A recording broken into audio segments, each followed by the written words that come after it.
بسم اللہ الرحمن الرحیم. السلام علیکم. I am miss Nazish from Pakistan international public school. Dear students, آج اردو لازمی جماعت دہم کے لیے ہم پہلا لیکچر پڑھیں گے. پہلا لیکچر ہے ہمارا مولوی عبدالحق، صفحہ نمبر 2. مولوی عبدالحق سبق جو ہے یہ شاہد احمد دہلوی کا تصنیف کرتا ہے. شاہد احمد دہلوی کا تعارفی صفحہ میں پڑھ کے سناتی ہوں آپ کو. ولادت 1906، وفات 1927. شاہد احمد دہلوی مولوی نذیر احمد کے پوتے اور مولوی بشیر الدین کے بیٹے تھے. انہوں نے ابتدائی تعلیم حیدرآباد سے حاصل کی. دہلی یونیورسٹی سے فارسی میں ایم اے کیا. تعلیم مکمل کرنے کے بعد ماہنامہ ساکی جاری کیا اور اسی نام سے ایک بک ڈپو بھی قائم کیا. اس رسالے نے بے شمار نئے لکھنے والوں کو متعارف کرایا اور ان کی حوصلہ افزائی کی. قیام پاکستان کے بعد پاکستان چلے آئے اور کراچی سے اپنا رسالہ جاری کیا. وہ ادبی تحریکوں اور انجمنوں میں بڑھ چڑھ کر حصہ لیتے تھے. انہوں نے انجمن ادبی جرائد پاکستان بنائی. شاعروں اور ادیبوں کے حقوق کے تحفظ کے لیے رائٹرز گلڈ کے ضمن میں نمایاں خدمات انجام دیں. انہیں موسیقی سے بھی بڑی دلچسپی تھی. وہ ریڈیو پاکستان کراچی میں بحیثیت میوزک سپروائزر مقرر ہوئے. اس سلسلے میں انہوں نے جاپان، تھائی لینڈ، فلپائن اور ہانگ کانگ کے دورے بھی کیے، جہاں انہوں نے پاکستانی موسیقی پر لیکچر دیے. شاہد احمد دہلوی ایک ذی علم آدمی تھے. وہ دراصل نذیر احمد اور بشیر الدین کی روایت کے امین رہے ہیں. انہیں دہلی کی ٹکسالی زبان پر مکمل عبور حاصل تھا. ان کی تصانیف کی تعداد 50 کے قریب ہے. ان کے بعض مقالات نے دہلی مرحوم کو زندہ جاوید کر دیا. اپنے رسالے کے بعض خصوصی شماروں کے ذریعے اردو ادب کی ترویج میں بھی بھرپور حصہ لیا. ان کی وفات کراچی میں ہوئی اور وہیں دفن ہوئے. ان کی اہم تصانیف دلی کی بیبتا، گنجینا گوہر، سرگشت عروس، اندھی گلی، دھان کا گیت اور پاکستانی موسیقی ہیں. آئیے اب ہم اس سبق کو پڑھتے ہیں. لیکن اس سبق کو پڑھنے سے پہلے میں کچھ آپ سے اردو زبان کے بارے میں شیئر کروں گی کہ مولوی عبدالحق نے اپنی اردو سے محبت کس طرح کی. جیسا کہ آپ سب جانتے ہیں کہ اردو ہماری قومی زبان ہے اور یہ زبان بابائے اردو کے طفیل ہی زندہ ہے. دنیا میں شاید ہی کوئی مثال زبان سے اس قدر بے پناہ محبت کی ملتی ہے. اگر آج بابائے اردو مولوی عبدالحق نہ ہوتے اور اردو سے انہیں یہ والہانہ محبت اور وابستگی نہ ہوتی تو کیا واقعی موجودہ دور میں اردو زبان کو مرتبہ حاصل ہوتا جو آج بہت سی زبانوں کے لیے باعث رشک ہے. انہوں نے اردو کو اس کی اہمیت کا احساس دلایا، اس کو اپنے پیروں پر کھڑا ہونا سکھایا، زندگی کی راہوں پر دوڑایا، اس کے بازوؤں میں حریفوں سے مقابلے کی سخت پیدا کی.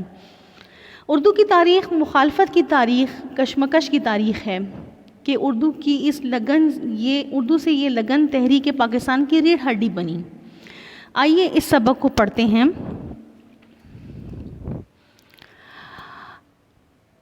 شاہد احمد دہلوی لکھتے ہیں، دامان دلی میں ایک قصبہ ہے ہاپڑ. اس کی 2 چیزیں مشہور ہیں، پاپڑ اور مولوی عبدالحق. ہر جگہ کی کوئی نہ کوئی چیز مشہور ہوتی ہے. یہاں پہ دامان دلی میں جو ہاپڑ قصبہ تھا اس کی 2 چیزیں مشہور تھیں.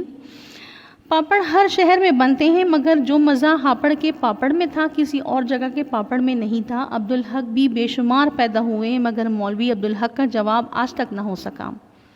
میرے والد کے پاس اردو کے اکثر رسالے آتے تھے جن میں ایک رسالہ اردو بھی تھا جس کے ایڈیٹر عبدالحق تھے. مولوی عبدالحق کی بات ہو رہی ہے یہاں پہ. یہ اردو رسالے کے ایڈیٹر تھے. میں کالج کی ابتدائی جماعتوں میں تھا کہ اسی رسالہ اردو میں ڈپٹی نذیر احمد کی کہانی کچھ میری زبانی کے عنوان سے مرزا فرحت اللہ بیگ کا مضمون چھوا. جب میں نے جنوری 1930 میں ساکی جاری کیا، آپ کو میں پہلے بتا چکی ہوں کہ شاہد احمد دہلوی نے پہلا رسالہ ساکی جاری کیا تھا. اس میں مضامین بھی بھیجنے لگے. یوں فرحت اللہ بیگ کے سلسلے میں مولوی عبدالحق صاحب کو میں نے پہلی بار جانا پہچانا. 1930 کے بعد کئی دفعہ حیدرآباد گیا مگر مولوی صاحب سے شرف ملاقات حاصل نہ کر سکا.